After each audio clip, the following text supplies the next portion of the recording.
Hello guys, this is Sarngod Motovlog is in the road again. After natin manggaling sa Daraga, ngayon ay ang roadway papunta natin tayo ay sa Albay. So, yata ako ngayon yung dinaanan natin nung nakaraan, itong National Road dito sa parang kumbaga sa Manila, parang University Belt. So, ito mga butika tong sa paligid, itong sa kanan ko. Andyan ang University of Bicol. So kung mapupunan dyan, medyo bumper to bumper ang mga sasakyan kasi in the morning yan, 7 in the morning may mga estudyanteng nagsipagpasok lalo din sa university at saka sa Bicol College. Kaya yan, makita nyo ang dami mga estudyante, kaya nag-create ng traffic. Oops, may dumaan si Manong. So ayan yung kaliwa natin, ayan ang BRTTHS. Ayan tinatawag na public hospital dito sa Bicol. Andiyan yung mga zero bills kung talagang cannot afford. Malaking tulong para sa atin yan. Kung saan po, ito yung pinaka-regional hospital dito sa Legazpi. Yan, yung kanan naman na yan, ito yung mga Bicol University. So medyo slight to moderate ang ating takbo kasi nga traffic at labasa na pasukan ng mga estudyante at mga jeep naghihintay ng mga pasahero. Kaya tapos sa bandang unahan may clearing ng mga sanga kasi nababalitang bagyo. Inalis na nila sa mga kawad para hindi makaapekto kung tumumban, hindi makaapekto sa kuryente. Kasi pag tumumba ang isang puno at tinaman ng isang poste at mga kawad na maputol, brownout buong linggo ang inaabot. Kung mabilis naman yung gagawa, siguro araw lang. So ayan, binabagtas ko ito pala Camp Ola, yung parang pinaka regional police headquarter dito sa Daraga. Yan po yan sa kaliwa na yung kulay blue gate na yan, white blue na gate. Camp Ola yan. Kaya mga nagre-report ng ating mga kapulisan. Sa kanan naman Bicol University of Bicol. So biyabagtas natin itong kalsada na to, patungo tayo sa madadaanan natin ang City Hall at ang Kapitolyo ng City Hall ng Legazpi at ang Kapitolyo ng Albay, para saktong words talaga. Umaga yan, kaya ganyan kadaming sasakyan ngayon. Ay nag-content lang ako, tapos na-check po pa traffic.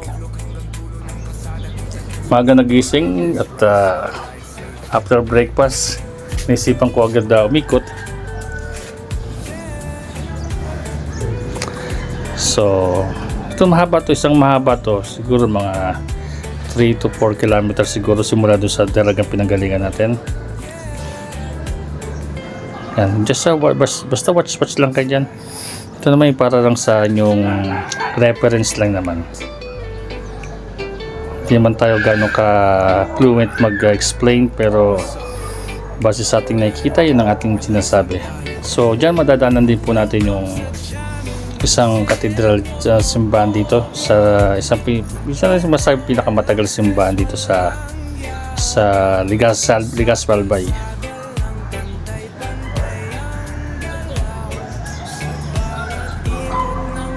Yan, kung mayroon kasing daan dyan pakaliwa, parang pinaka-diversion. Madadaanan mo naman dyan yung Aleco, bayaran ng kuryente, pinaka-head office nila. Hindi ko matandaan kung anong pangalan ng simbahan na to. Basta so sa mga nakarang video ko, nandun naman yan. So mabang baybayin talaga to. Yung makikita nyo, pinaka-sentro kasi to, kaya halos mga establishmento makikita nyo kaliwat kanan. So sabi, tagang ito na tagang pinaka musano first class na city. Ito, nandito tayo sa Legazpi Albay. Itong part na to, may sabi kong simbahan na yun. Yan po, yan yung nasa kanan na yan. So yan ang St. Gregory Cathedral. Ayun naman ang pinaka plaza nila. Nire-renovate. Ito yung nabalita na may bumagsak na stage. Yung bubong ng stage yan po. Ito na ang pinaka Legazpi City Hall. Itong nasa kanan ko, yan po. At yung pula na yun, ayun naman po ang Kapitolyo ng Albay. So halos magkatapatan lang sila. So yan, medyo kinabi ko ang aking lente at ipinakita ko ang yan ang bagong gawang Legazpi part. Albay part. Maganda yan. Malaki din na nagastos nila yata dyan. So itong part naman na to, halos panay college din dito. Yan, itong kulay blue white na to, Divine Mercy yata to, Divine School, ganun, Divine College. Hindi ko alam kung specific na basta tanda ko Divine yan. Isa rin panay school ditong nakapaligid lang, kasi ito na pinakasentro. Yan, Jollibee. Diba sabi nila kapag may Jollibee talaga yung lugar, progressive yan. Hindi ang Jollibee sa pinaka magaling sa marketing na brand ng pagkain, kasi hindi sila gagalaw hindi sila magtatayo ng isang brand sila kung alam nilang malulugi sila. Talagang susugal sila dyan, alam nila, nakikita yan. So dito madadaanan natin yung mga Unitap, tapos ang yan, Unitap yan. Tapos katabi niyan MA ako, AMA College. Tapos katabi ng AMA College, PLDT yata, PLDT. Then ang kawani ng DILG. Yan, magkakatabi yan. City. Yan, DILG. So paglagpas ng tulay, ang ating makikita naman yung St. Agnes, isa ring private school. Ito, yung nasa kaliwa naman na yan. Mahaba yan, halos taka ng sakap nila. So meron din tayo madadaanan na nasa kabila, may madadaanan natin yung Central Bank, kaso pupunta kasi ako ng SM, kaya hindi natin mapapasadahan, kakaliwa kasi ako. Pero nandito ang Bangko Sentral ng Pilipinas, Legazpi. So sa kanan nandiyan ang Land Bank. Kaya halos talagang masabi mo na progressive ang isang lugar kapag nandiyan lahat ng mga establishmento na kaya Land Bank. Ang Land Bank of the Philippines, then sa tapat yan ang St. Agnes. So okay sana kung nakadiretso ako, kaso hindi ako dumiretso niyan. Yan, St. Esteves ang hospital din. Kasi pupunta ako ng SM, hindi ko madadaanan ang Bangko Sentral ng Pilipinas dito sa Legazpi. Kakaliwa tayo dito. Merong daanan dito kasi kung iiwas ka ng traffic doon, kung diretso kasi Kabangan papuntang Legazpi Sentro, traffic, medyo matraffic yan lalong ganitong oras, pwede ka lumiko dito sa kaliwa. Sea oil. Then babagtasin mo to, dadaanan mo yung release ng train. Yun lang, yun yung umikot lang ako from doon ako sa kabila ng galing, doon sa unahan, umikot lang.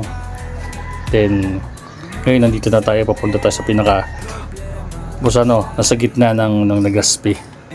Yan, mga house dito panay hotel accommodation, kaya kung ikaw local tourist, hindi ka mahirapan magpabook or maghanap ng hotel, kasi halos ang daming hotel dito.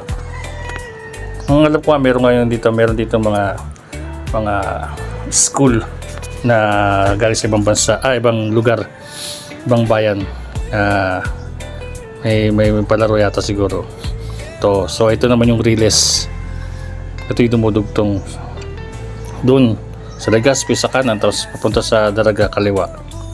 So tutumbukan natin, dire-diretso tayo dyan, then kakanan tayo kasi madaan tayo ng, dadaanan na pala natin ng SM. Biyabaybay ko lang yan, hindi ako pang mag-drive, biyabaybay ko. So wala kasi ako ibang renting gamit kundi yung nasa motor lang, kaya kung ano mapasadaan ng aking camera, yun ang biyabanggit ko. Yan po, SM City Legazpi, yan, isang malaking bilihan din dyan. Tapos sa kanan ko naman, yan ang City Grand Terminal. Ito, yung mga papuntas po sa iba-ibang bayan dito sa Legazpi, sa Albay, yan. Tapos yung sa unahan yan, yung pinaka Grand Terminal, yun naman yung papuntang Manila. Mga buses naman yun, ito mga jeep, mga van.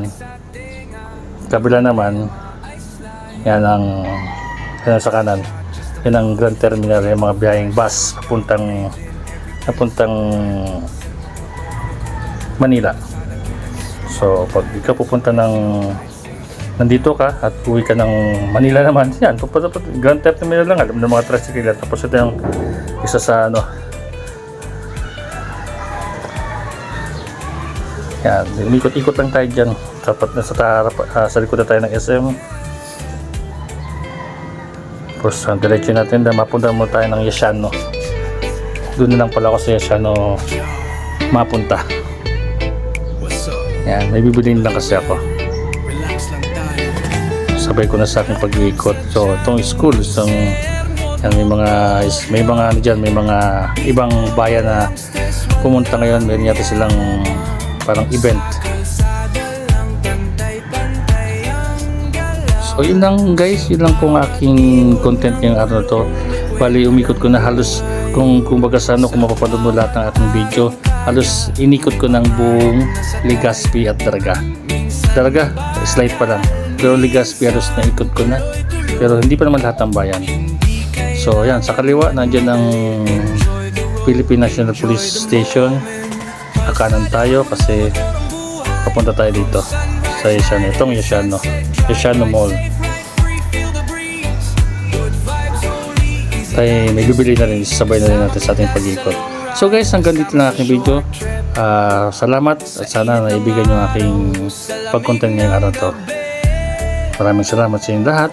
Bye bye.